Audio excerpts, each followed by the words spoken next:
Today we're going to be talking about Boruto episode 26 titled The Mizukage's Successor. I am literally in the air right now, wrapping up a stewardess. First class, I am so new at this. Used to ride a metro, let us sit as retro. Like the infrareds on my feet, baby, let's go. Send out what they know me by, logic what they call me. Gotta catch a flight, but the fans wanna stall me. Life of a dawn, change just.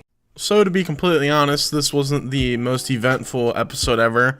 It wasn't a very bad episode, but it wasn't the jam-packed, action-packed episode we are all very used to. So the episode was kind of meh until about halfway in when we seen Kagura and Boruto go down there to spar with the wooden swords, and as we all probably knew, Kagura was just going to absolutely destroy Boruto because Boruto doesn't fight with a sword, at least not yet. So yeah, we know in this episode that Kagura was the successor of the 6th Mizukage's sword. So we obviously know he is very, very, very skilled with a sword, and that he would be one of the 7 ninja swordsmen in the future, or he's wanted to be one of those by the 6th Hokage, but he feels that he doesn't want to wield that blade, or that he's not worthy of wielding it. So, but we know that he's very skilled with the sword, and we knew going into this that if Boruto and him were to actually fight, Kagura would destroy Boruto with the sword. But like I was saying, or trying to say, Boruto could stand a chance against this guy probably with maybe taijutsu or ninjutsu, because that is Boruto's like forte.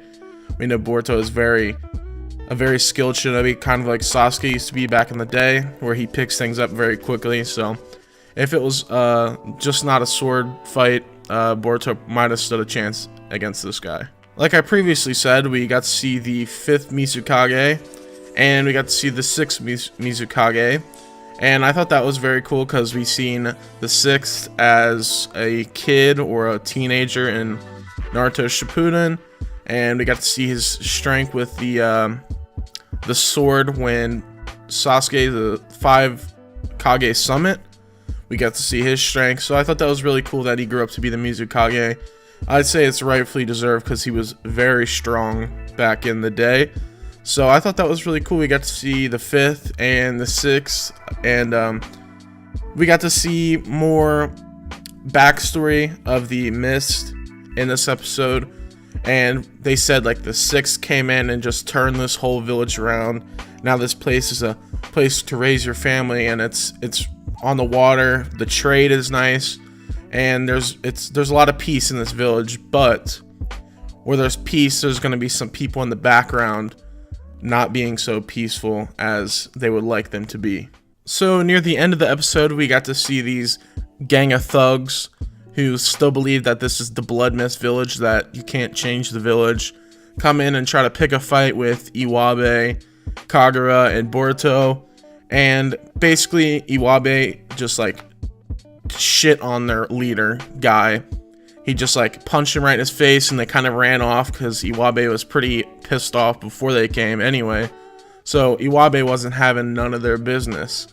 And so that's when it's near the end of the episode, and we see this blood on this window, and it's a jutsu, and they change it saying, "We have your friend," and it cuts over, and you see Denki tied up, and Denki pretty much says, "Just wait until Boruto and my homies get here, and they're gonna get me out no problem." And that was the end of the episode. It was, like I said, not a terrible episode. It was, honestly, I was watching it while I was laying down, and I was about to fall asleep until halfway in. So the beginning was quite boring, but once it started to pick up, I was into it. So amazing animation, as always. Studio does a great job, and yeah, good episode. So that's gonna be it for me. Pretty short review. Wasn't much to talk about in this one. Next week should be a lot more action-packed and exciting. So I'll see you guys then. Thanks for watching, guys. Peace out.